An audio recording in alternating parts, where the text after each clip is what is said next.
అప్పుల బాధలు వెంటాడుతున్నాయా? అయితే 6 జేవిఆర్ వారి జాతిరత్నాలు ధరించండి. నమస్తే, వెల్కమ్ టు మనం టీవీ.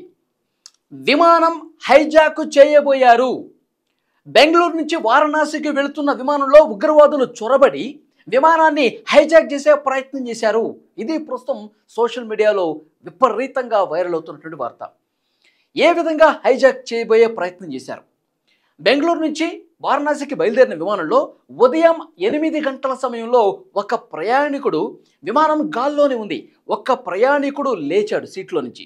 లేచి డైరెక్ట్గా ఆ కాక్పిట్, పైలట్లో ఉండేటువంటి కాక్పిట్ రూమ్ దగ్గరికి వెళ్ళి కాసేపు అలాగే నిలబడి ఓపెన్ చేసే ప్రయత్నం చేశాడు.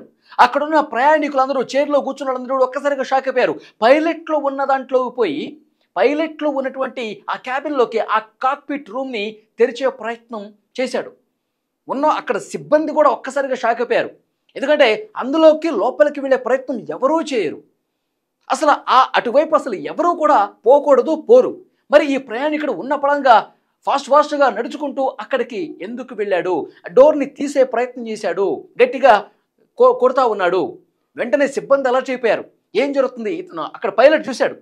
లోపల ఉన్నటువంటి కో పైలట్ దీన్ని చూసి డోర్ ఓపెన్ చేయలా. ఎందుకంటే డోర్ ఓపెన్ చేయాలంటే ఒక పాస్ కోడ్ ఉంటుంది. ఆ పాస్ కోడ్ ఎంటర్ చేస్తేనే డోర్ ఓపెన్ అవుతుంది. డోర్ ఓపెన్ చేసిన తర్వాత కూడా ఆ పైలట్ యాక్సెప్ట్ చేస్తేనే, కెప్టెన్ యాక్సెప్ట్ చేస్తేనే డోర్ ఓపెన్ చేస్తారు. ఇతను ఎందుకు ఇక్కడికి వచ్చి డోర్ నాక్ చేస్తా ఉన్నాడు? అంటే వీడేమన్నా ఉగ్రవాద, ఏమన్నా విమానాన్ని హైజాక్ చేసే ప్రయత్నం చేస్తున్నాడు అని చెప్పి అలర్ట్ అయిపోయాడు. పైలట్లు ఎవరు కూడా దాన్ని ఓపెన్ చేయలేదు. వెంటనే సిబ్బంది వచ్చేసి బలవంతంగా అతన్ని కూర్చోబెట్టే ప్రయత్నం చేశారు.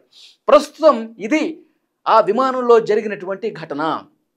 యాక్చువల్గా దీన్ని ఎయిర్ ఇండియా కూడా, ఆ ఎయిర్ ఇండియా విమానం IX1086 బెంగళూరు నుంచి ఉదయం వారణాసికి బయలుదేరింది. విమానం గాల్లో ఉన్నప్పుడే ఈ ఘటన జరిగిందనమాట. చాలామందికి చాలా అనుమానాలు కలుగుతున్నాయి.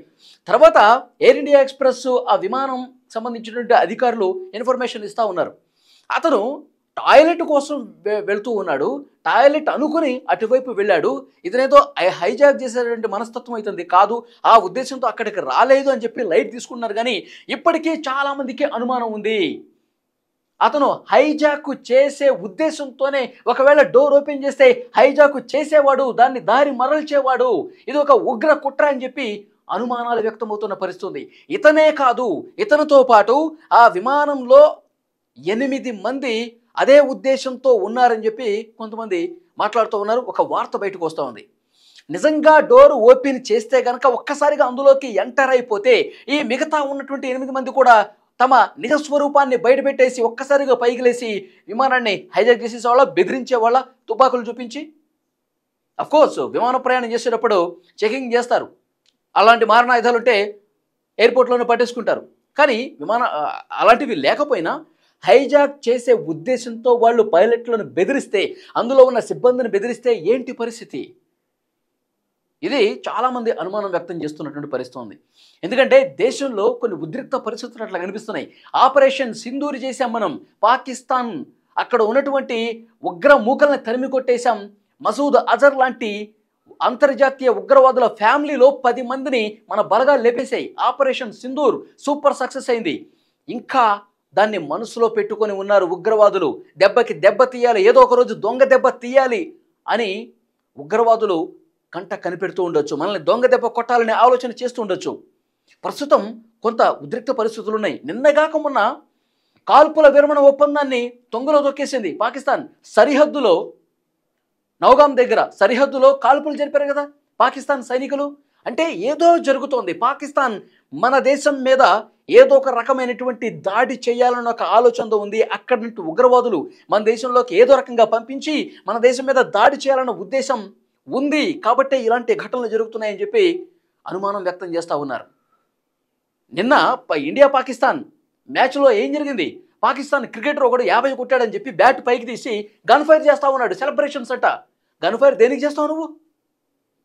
గన్ ఫైర్ చేయాల్సిన అవసరం ఏమిటి? అంటే పెహల్గాం ఉగ్రదాడిని గుర్తు చేయడానికా? మళ్ళీ మన భారతీయుల గుండెల మీద గుద్దటానికా? ఆ గాయం మీద కారం జల్లటం కోసమా గన్ ఫైర్ చేసేది? ఇవన్నీ నిశితంగా పరిశీలిస్తే సరిహద్దులో కాల్పులు జరపటం పాకిస్తాన్ సైనికులు, ఈ క్రికెటర్ ఏమో గన్ ఫైర్ చేయటం, ఇప్పుడు హైజాక్ చేయబోయేటువంటి ఒక వార్త బయటికి రావటం, ఇవన్నీ చూస్తుంటే లోపల అండర్ గ్రౌండ్లో ఏదో జరుగుతోంది. ఏదో ఉద్దేశంతోనే ఇప్పుడు ఎవరైతే ప్రయాణికుడు ఈ విధంగా చేశాడో అతన్ని అదుపులోకి తీసుకున్నారు. ఇంకా అందులో ప్రయాణిస్తున్న కొంతమంది అనుమానితులు ఉన్నారు. వాళ్ళందరూ ఒకే టీమా, వీళ్ళందరూ పనిగట్టుకుని ఏమన్నా హైజాక్ ప్లాన్ చేశారు, అవన్నీ కూడా నిర్ధారించడానికి పోలీసులు అదుపులోకి తీసుకున్నారు. సో ఇక్కడ ఉన్నటువంటి ఈ విమానయాన సిబ్బంది అలాంటి మనస్తత్వం కాకపోవచ్చేమో, కన్ఫ్యూజ్ అయి ఉంటాడేమో అని చెప్తున్నప్పటికి కూడా కొట్టి పారేయలేం. పాకిస్తాన్ తన వక్రబుద్ధిని ఏ క్షణంలోనైనా ఏ రూపంలోనైనా ఉగ్రవాదుల్ని దేశంలోకి పంపించి దారుణాలు చేసే అవకాశం ఉంది. కాబట్టి ప్రతి ఒక్క విషయాన్ని చాలా సున్నితంగా, చాలా లోతుగా విశ్లేషించాల్సిన అవసరం ఉంది. దీని వెనకాల ఏం జరగబోతుందో కూడా చెప్పాల్సినటువంటి అవసరం ఉంది.